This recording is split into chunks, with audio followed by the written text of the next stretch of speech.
Nama saya Rosalia Aljazira. Saya akan memaparkan sebuah materi adab terhadap Al-Quran. Setelah saya baca dari Google yang bersumber dari guru ngaji di Kabupaten Pulang Pisau, yaitu adab terhadap Al-Quran yang pertama, keadaannya harus suci. Seseorang yang ingin memegang atau menyentuh Al-Quran harus suci dari hadas kecil ataupun besar, kecuali seseorang tersebut dalam keadaan darurat. Misalnya ketika Al-Quran itu dikhawatirkan akan kehujanan atau kebakaran, maka boleh untuk mengambilnya tanpa harus berwudu terlebih dahulu. Kemudian yang kedua yaitu bersih tempat dan badannya. Karena Al-Quran adalah kitab suci, maka semua yang berkaitan ketika akan membaca Al-Quran juga dalam keadaan suci dan bersih. Kemudian yang ketiga, mencium mushaf. Ketika akan atau sesudah membaca Al-Quran, hendaklah mencium mushafnya, karena hal tersebut juga termasuk salah satu bentuk suatu penghormatan dan kecintaan kita kepada Al-Quran. Meskipun di dalam dalil atau syariat itu tidak ada untuk mencium Al-Quran, karena Al-Quran itu diturunkan untuk dibaca, diperhatikan dan diagungkan serta diamalkan. Yang keempat, meletakkan dan menyimpan mushaf di tempat yang tinggi. Dan dalam menyimpan Al-Quran, semua responden mengatakan Al-Quran tidak boleh ditindih benda apapun kecuali Al-Quran itu sendiri. Jadi posisi Al-Quran itu terletak paling tinggi. Kemudian untuk posisi badan ketika membaca Al-Quran, yaitu lututnya tidak boleh lebih tinggi dari Al-Quran, serta dagunya tidak boleh masuk ke dalam mushaf. Kemudian posisi duduk menghadap kiblat. Kemudian yang selanjutnya, mengambil dan membawa mushaf. Yang pertama menggunakan tangan kanan tentunya. Kemudian yang kedua menjunjung ke atas kepala. Yang ketiga mendekap ke dada. Dan yang keempat memegangnya itu ke samping badan sejajar dengan dada. Kemudian yang terakhir mahalarat. Mahalarat adalah kegiatan untuk membayar kafarat atau menebus dengan cara meminta ampun, mencium mushaf, bahalarat dan membaca doa halarat. Menurut Arif dan Junaidi, kegiatan tersebut itu adalah rangkaian tradisi oleh orang tua zaman dulu saja, sehingga jika tidak melakukan itu ya tidak apa-apa. Perkenalkan, nama saya Ababil Fahrizal Wicaksono dari Prodi PAI kelas 1A. Di sini saya akan menjelaskan tentang adab membaca Al-Quran. Adab membaca Al-Quran yang pertama, disunahkan untuk berwudu karena itu lebih utama-utamanya zikir. Disunahkan membaca Al-Quran di tempat yang bersih, dan tempat yang paling utama adalah masjid dan di rumah. Selain itu tidak ada tempat yang lebih baik untuk membaca Al-Quran. 3. Disunahkan untuk duduk menghadap kiblat. 4. Disunahkan untuk menggosok gigi. 5. Makruh memotong bacaan karena hendak berbicara dengan seseorang. 6. Tidak diperbolehkan membaca Al-Quran dengan ajamiyah atau huruf selain Arab. 7. Makruh mengambil Al-Quran untuk pekerjaan dan mencari penghasilan lewat bacaan Al-Quran. Diriwayatkan dari Al-Ajiri dari hadis Imran bin Hasbin radhiyallahu anhu marfu', barang siapa membaca Al-Quran, mintalah kepada Allah lewat Al-Quran, karena akan datang suatu kaum, mereka membaca Al-Quran, mereka meminta upah dari manusia lewat Al-Quran. Kedelapan, makruh mengucapkan aku lupa ayat anu, tetapi ucapkan aku melupakan atas anu, karena ada hadis sahihain dalam cegahan tersebut. Melupakannya adalah dosa besar, karena ada hadis dari Abu Dawud dan yang lainnya. Dikatakan, dilaporkan padaku dosa-dosa umatku, aku tidak melihat dosa yang lebih besar dari satu surat Al-Quran atau satu ayat yang telah dihafalkan seseorang lalu melupakannya. 9. Disunahkan membaca ta'awudz sebelum membaca Al-Quran. 10. Disunahkan tartil dalam membaca Al-Quran. Allah berfirman di dalam surat Al-Muzammil ayat 4, Bismillahirrahmanirrahim, warattilil Qur'ana tartila, yang artinya membacalah Al-Quran dengan tartil. Dalam Syarah Al-Muhadzab dikatakan, ulama sepakat makruh lancang dalam tergesa-gesa. Mereka berpendapat membaca satu juz dengan tartil lebih utama. Halo, perkenalkan nama saya Aizibdan Pitano dari kelas 1A Prodi Pendidikan Agama Islam. Di sini saya akan menjelaskan satu materi tentang adab menghafal Al-Quran. Dilansir dari sumber At-Tibyan bahwasanya adab menghafal Al-Quran itu ada 3. Yang pertama, membiasakan membaca Al-Quran. Yang kedua, membiasakan qiraah malam. Yang ketiga, mengulangi membaca agar hafalannya itu tidak lupa. Langsung saja, yang pertama, membiasakan membaca Al-Quran. Penghafal Al-Quran seharusnya tidak berhenti dalam membaca Al-Quran. Banyak di antara mereka menghatamkan sekali dalam setiap malamnya. Contohnya, Abu Bakar bin Abu Daud menghatamkan Al-Quran 3 kali setiap malamnya. Dan yang kedua, adab membaca Al-Quran yaitu membiasakan qiraah malam. Waktu yang paling baik untuk menghafal adalah setelah melakukan sholat malam, karena sudah dijelaskan bahwa Allah meridhoi waktu tersebut untuk orang-orang soleh, dan hendaknya seorang penghafal Al-Quran mengetahui keutamaan dari sholat malam. Dan yang terakhir yaitu mengulangi hafalan agar tidak lupa.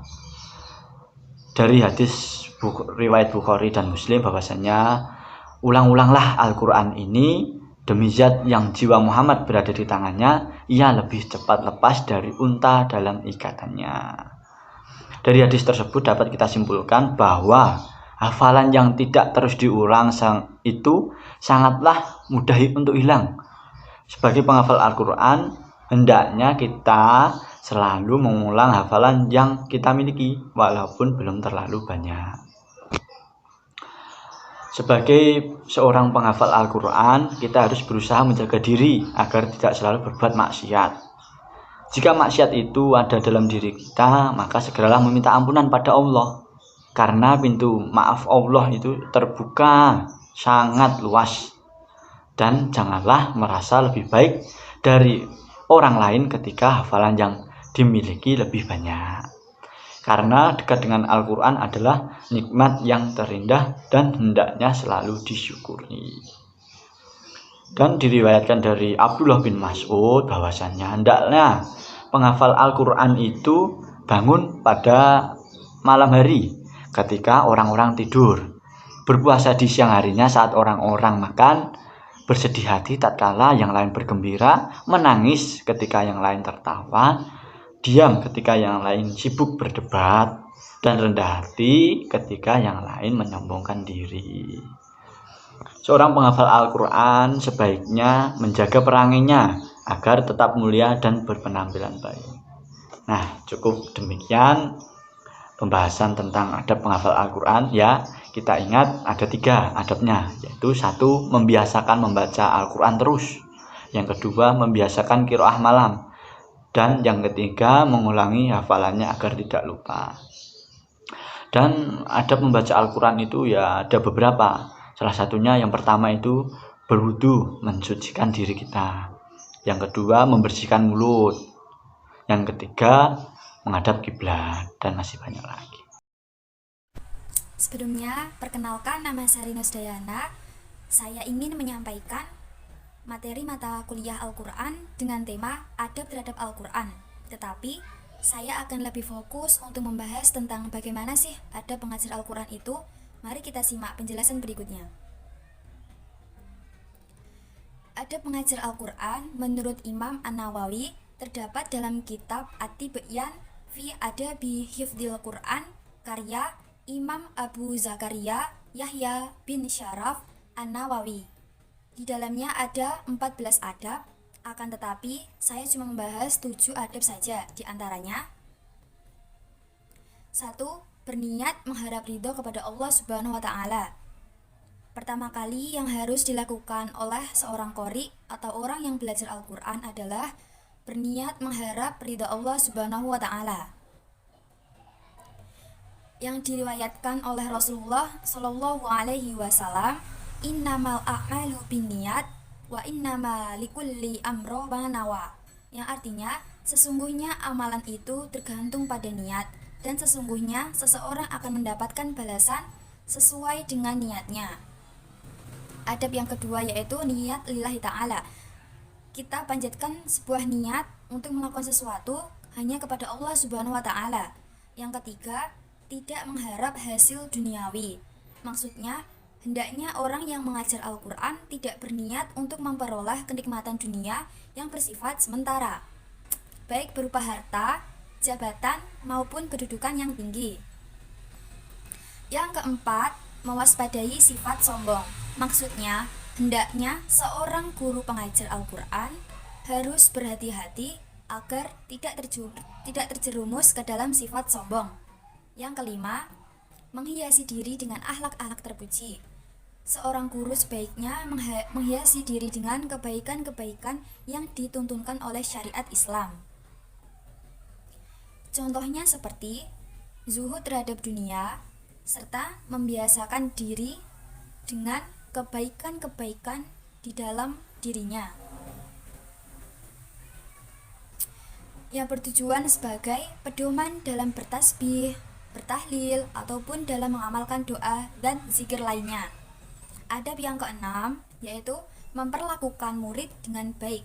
Maksudnya, seorang guru sebaiknya bersifat atau bersikap baik kepada murid-muridnya. Yang terakhir yaitu menasihati murid. Hendaknya seorang guru menasihati muridnya agar salah satu wujud karena Allah adalah menghormati penghafal Al-Quran dan orang yang mempelajarinya, maupun membimbingnya untuk menuju maslahat.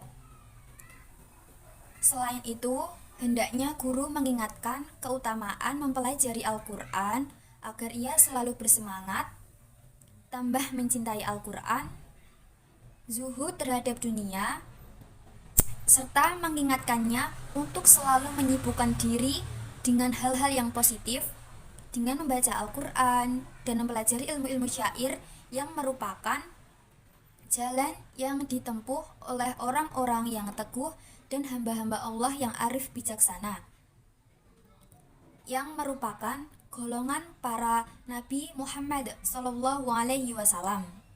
Sekian dari materi yang saya sampaikan, kurang lebihnya mohon maaf. Terima kasih. Perkenalkan, nama saya Anissa Janasi. Saya akan menjelaskan materi adab mengajar Al-Quran menurut Imam An-Nawawi di dalam kitab At-Tibyan fi Adabi Hifdzil Quran karya Imam Abu Zakaria Yahya bin Syaraf An-Nawawi. Yang pertama, memperlakukan murid dengan rendah hati. Hendaknya guru tidak mengagungkan murid, akan tetapi bersikap lembut dan rendah hati kepada mereka. Nabi Muhammad Shallallahu Alaihi Wasallam bersabda, bersikap lembutlah kepada muridmu dan kepada gurumu. Yang kedua, mendidik murid memiliki adab yang mulia. Hendaknya seorang guru mendidik murid dengan adab-adab mulia secara bertahap, mengajarinya untuk berperilaku yang diridhoi Allah dan memotivasinya agar ucapan dan perbuatan sehari-hari agar selalu disertai keikhlasan dan kejujuran, niat yang lurus, serta merasa diawasi oleh Allah di setiap waktu. Hendaknya guru memberitahu murid bahwa dengan demikian akan terbuka baginya gerbang-gerbang pengetahuan, lapang dadanya, memancar dari hati mata air hikmah dan kelembutan, diberkahi ilmu dan keadaannya, serta dituntun perkataan dan perbuatannya oleh Allah Subhanahu wa Ta'ala. 3. Hukum mengajar fardu kifayah. Mengajar hukumnya fardu kifayah dan berubah menjadi fardu ain jika yang bisa melakukannya hanya satu orang. Jika di situ terdapat sekelompok orang yang mampu mengajar dan semua tidak mau melakukannya, maka semuanya berdosa. Akan tetapi, jika sebagian dari mereka telah melakukannya, maka gugurlah kewajiban bagi yang lain. Jika saat itu, salah satu dari mereka diminta mengajar dan ia menolak, maka pendapat yang paling kuat adalah ia tidak berdosa, karena makruh hukumnya jika menolak tanpa alasan. Yang keempat, bersemangat dalam mengajar. Seorang guru diharapkan bersemangat dalam mengajar. mengutamakan pekerjaan mengajar daripada kepentingan duniawi yang tidak begitu mendesak. Hendaknya seorang guru menunjukkan wajah yang ceria dan berseri-seri di hadapan mereka, memeriksa keadaan mereka, dan menanyakan perihal ketidakhadiran teman-teman mereka. Hendaknya seorang guru tidak menyibukkan hatinya dengan hal lain ketika sedang mengajar, tidak mengenal lelah dalam memahamkan ilmu kepada murid dan menjelaskan apa yang ingin mereka ketahui. Memuji murid yang unggul jika tidak dikhawatirkan terjadinya fitnah seperti ujub, dan menegur yang asih atau kurang unggul jika tidak dikhawatirkan timbulnya patah semangat. Yang kelima, mendahulukan giliran yang lebih dahulu datang. Jika muridnya banyak, hendaknya guru mendahulukan giliran murid yang pertama kali datang dan seterusnya. Jika yang pertama telah rela didahului, maka tidak mengapa guru mendahulukan yang lain. Yang keenam, tidak merendahkan ilmu. Termasuk adab yang ditekankan dan harus diperhatikan adalah jangan sampai seorang guru menghinakan ilmu dengan pergi ke tempat sang murid. Misalnya, pelajar tersebut adalah seorang yang berstatus sosial tinggi, maka seorang guru tidak boleh mendatanginya dan untuk mengajarinya. Seorang guru harus menjaga ilmu tersebut dari hal semacam ini, sebagaimana yang dilakukan para salaf radhiyallahu anhu pada kisah-kisahnya. Yang ketujuh, majelis yang luas. Hendaknya seorang guru membuat majelis yang luas agar memungkinkan bagi pelajar untuk duduk dan bergabung, sebagaimana tercantum dalam sebuah hadis Nabi Muhammad SAW yang artinya, sebaik-baik majelis adalah yang paling luas. Hadis riwayat Abu Daud. Dari yang saya sampaikan tadi dapat diambil 7 kesimpulan dalam adab mengajarkan Al-Quran. Yang pertama, memperlakukan murid dengan rendah hati. Yang kedua, mendidik murid memiliki adab mulia. Yang ketiga, mengajar hukumnya fardu kifayah. Yang keempat, bersemangat dalam mengajar. Yang kelima, mendahulukan giliran yang lebih dahulu datang. Yang keenam, tidak merendahkan ilmu. Dan yang ketujuh, menggunakan atau memiliki majelis yang luas. Cukup sekian materi yang saya sampaikan. Kurang lebihnya mohon maaf. Terima kasih. Saya Anissa Febriana Larasati ingin menyampaikan adab belajar Al-Quran menurut Imam Nawawi dalam kitab At-Tibyan fi Adabi Hamalah Al-Quran halaman 30. Kita sebagai mahasiswa harus memiliki adab yang baik agar ilmu mudah dipahami dan diamalkan serta bermanfaat bagi dirinya dan orang lain. Adapun beberapa pemikiran Imam Nawawi tentang adab murid adalah sebagai berikut. Pertama, berkonsentrasi ketika belajar. Dalam kitab At-Tibyan disebutkan bahwa termasuk adabnya ialah menjauhi hal-hal menyibukkan sehingga tidak bisa berkonsentrasi untuk belajar, kecuali hal yang harus dilakukan untuk keperluan. Kedua, yaitu merendahkan hati kepada ilmu dan guru. Disebutkan dalam At-Tibyan bahwa pelajar hendaklah bersikap rendah diri terhadap gurunya dan sopan kepadanya, meskipun lebih muda, kurang terkenal, lebih rendah nasab dan kebaikannya daripada dirinya. Ketiga, patuh terhadap guru. Imam Nawawi mengatakan nasihat guru sangat diperlukan bagi murid, seperti orang sakit yang menerima nasihat dokter. Keempat, belajar kepada ahlinya sebagaimana tercantum dalam kitab At-Tibyan. Janganlah ia belajar kecuali dari orang yang lengkap keahliannya, menonjol keagamaannya, nyata pengetahuannya, dan terkenal kebersihannya. Kelima, tidak menggunjing dan mengobrol dengan teman di majelis ilmu. Sebagai seorang pelajar, maka sudah menjadi kebutuhan dan kewajiban untuk mendengarkan penjelasan ilmu, bukan mengobrol di dalam majelis ilmu. Keenam, membela guru. Hendaklah pelajar menolak gunjingan terhadap gurunya jika ia mampu. Bila tidak mampu menolaknya, hendaklah ia tinggalkan majelis itu. Ketujuh, beradab seperti adabnya guru dan menghormati guru. Yang kedelapan, memahami kondisi guru. Apakah guru sedang sehat atau sakit, sedih atau senang, dan sebagainya. Sekian penyampaian dari kami, kurang lebihnya mohon maaf.